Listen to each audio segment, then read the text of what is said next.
겁돌이는 그날 먹을 것을 앞에 두고 맞았습니다. 훔친 것도 아니고 남의 것을 빼앗은 것도 아니었어요. 그저 배가 고파 손을 뻗었을 뿐인데 창을 든 남자가 손등을 내려치며 낮게 말했죠. 기다려. 현대인에게는 익숙한 말입니다. 줄을 서고 순서를 기다리고 누가 먼저인지 눈치 보는 일은 너무 당연하니까요. 하지만 겁돌이에게는 아니었습니다. 굶주린 건 다 똑같았고 고기는 바로 앞에 있었거든요. 그날부터 무리 안에서는 이상한 일이 시작됐습니다.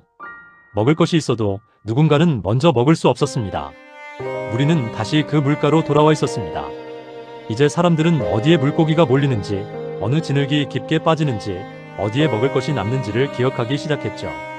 예전처럼 먹고 떠나는 날보다 같은 장소에 머무는 날이 조금씩 늘어나고 있었습니다. 그날도 불 가까이에는 물고기와 뿌리, 작은 고기 조각들이 놓여 있었어요. 많지는 않았지만 모두 굶어 죽지 않을 만큼은 됐습니다. 그런데 이상하게도 사람들은 음식보다 서로 눈치를 먼저 보고 있었습니다. 창을 든 남자는 자연스럽게 음식 앞에 앉았습니다. 아무도 그 자리를 주지 않았는데도 아무도 밀어내지 못했죠. 아이를 아는 여자는 아이 손목을 붙잡고 있었고 다리를 저는 남자는 자기 무릎만 내려다보고 있었습니다. 겁돌이는 그게 이상했어요. 배가 고프면 먼저 집어먹는 게 당연하다고 생각했거든요. 조금 뒤 다리를 저는 남자가 물고기 하나를 향해 손을 움직였습니다.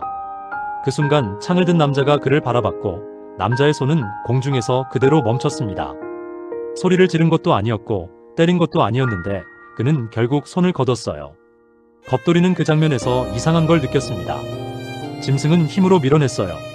그런데 사람은 눈빛으로도 사람을 멈추게 했거든요. 잠시 뒤 창을 든 남자가 가장 큰 고기 조각을 집었습니다. 그는 천천히 씹었고 사람들은 말없이 그 모습을 보고 있었습니다. 그 다음에는 낮에 물가로 들어갔던 남자들이 먼저 먹었고 가장 늦게 음식 앞에 다가온 건 다리를 저는 남자와 아이를 아는 여자였습니다. 아이를 아는 여자가 자기 몫으로 받은 작은 뿌리를 아이에게 건네는 순간 아이는 거의 씹지도 못하고 입안으로 밀어넣었어요. 하루 종일 제대로 먹지 못했던 아이는 손등에 흙이 묻은 채 허겁지겁 삼켰고 그 모습을 보던 다리를 저는 남자는 자기 앞에 놓인 작은 물고기를 한참 바라보다 결국 입에 넣지 못했습니다. 창을 든 남자 옆에는 아직 고기가 남아 있었거든요. 그날 밤 겁돌이는 바스락거리는 소리에 눈을 떴습니다. 불은 거의 꺼져가고 있었고 음식 냄새는 낮보다 더 진하게 남아 있었어요. 겁돌이는 몸을 조금 일으켰습니다. 다리를 저는 남자가 불 가까이로 기어오고 있었거든요. 남자는 계속 음식만 보고 있었습니다. 낮부터 거의 먹지 못했던 그는 한 손으로 배를 누른 채 천천히 움직였어요. 손끝이 떨리고 있었고 숨소리는 점점 거칠어졌습니다. 겁돌이는 이상하게도 그 남자를 말리고 싶지 않았어요. 배고픈 건 알고 있었거든요. 남자의 손이 남은 물고기에 닿는 순간 창을 든 남자가 눈을 떴습니다. 그런데 먼저 움직인 건 창을 든 남자가 아니었습니다.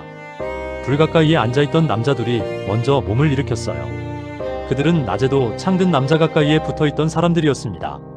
한 명은 다리를 저는 남자의 어깨를 밀쳤고 다른 한 명은 손목을 붙잡아 바닥으로 눌렀죠. 남자는 물고기를 놓치지 않으려 했습니다. 하지만 곧 발길질이 시작됐어요. 누군가는 등을 찾고 누군가는 손등을 밟았고 누군가는 낮게 으르렁거렸습니다. 창을 든 남자는 바로 옆에 서 있었지만 처음엔 말리지 않았어요. 그는 쓰러진 남자보다 바닥에 떨어진 물고기를 먼저 집어들었습니다. 겁돌이는 움직이지 못했습니다. 낮에는 아무도 다리를 저는 남자에게 음식을 더 주지 않았어요. 그런데 밤에는 그를 때리는 쪽에 사람들이 더 많이 붙었습니다. 아이를 아는 여자는 아이 입을 손으로 막고 있었고 몇몇 사람은 눈을 감은 채 움직이지 않았습니다. 자는 척하고 있었지만 아무도 진짜 잠든 것처럼 보이지는 않았어요. 겁돌이는 그 순간 처음으로 알게 됩니다.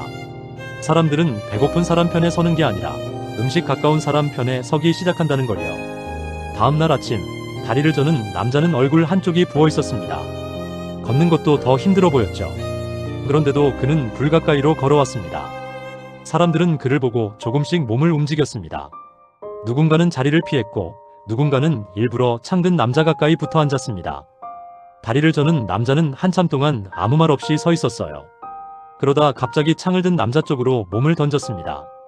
겁돌이는 처음엔 깜짝 놀랐어요. 하지만 그 싸움은 오래가지 못했습니다. 창을 든 남자 옆에 있던 사람들이 먼저 움직였거든요. 한 명은 뒤에서 목을 붙잡았고 다른 한 명은 배를 걷어찼습니다. 다리를 저는 남자는 제대로 휘두르지도 못한 채 바닥에 쓰러졌고 창을 든 남자는 그 위를 내려다보고만 있었습니다. 아무도 말리지 않았어요. 오히려 사람들은 더 조용해졌습니다. 그날 이후 창을 든 남자 주변에는 늘 사람이 붙어 있었습니다. 사냥을 나갈 때도 그랬어요. 창을 든 남자는 점점 멀리 나가지 않았습니다. 그는 불 가까이에 남아 음식 옆에 앉아 있었고 주변에 붙은 남자들이 물고기와 짐승고기를 가져왔죠. 그리고 먹을 것은 언제나 가운데가 아니라 창을 든 남자 가까이 모였습니다. 겁돌이는 점점 이상한 장면들을 보기 시작했습니다. 사냥을 잘하는 사람보다 음식 가까이에 있는 사람이 더 무서워지고 있었거든요. 겁돌이도 창을 든 남자 가까이에 서고 싶었습니다. 밤에 맞는 사람보다 불 가까이에 앉아있는 사람이 더 안전해 보였거든요.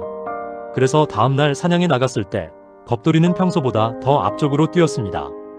물고기를 몰아보려 했고 진흙 속으로 먼저 들어갔고 다른 사람보다 먼저 창 든 남자 쪽을 바라봤죠. 하지만 결과는 좋지 않았습니다. 겁돌이는 미끄러졌고 손에 들어온 물고기는 다시 물속으로 빠져나갔어요. 반대로 옆에 있던 남자는 큰 물고기를 잡아들었습니다. 사람들은 그 남자 쪽으로 몰려갔고 창을 든 남자 옆자리에도 결국 그 사람이 서게 됐죠. 겁돌이는 아무 말도 하지 못했습니다. 아무도 자기를 밀어내지 않았는데 자기 자리가 사라진 것 같았거든요. 그날 이후 사냥을 못하는 사람들의 위치는 점점 뒤로 밀렸습니다.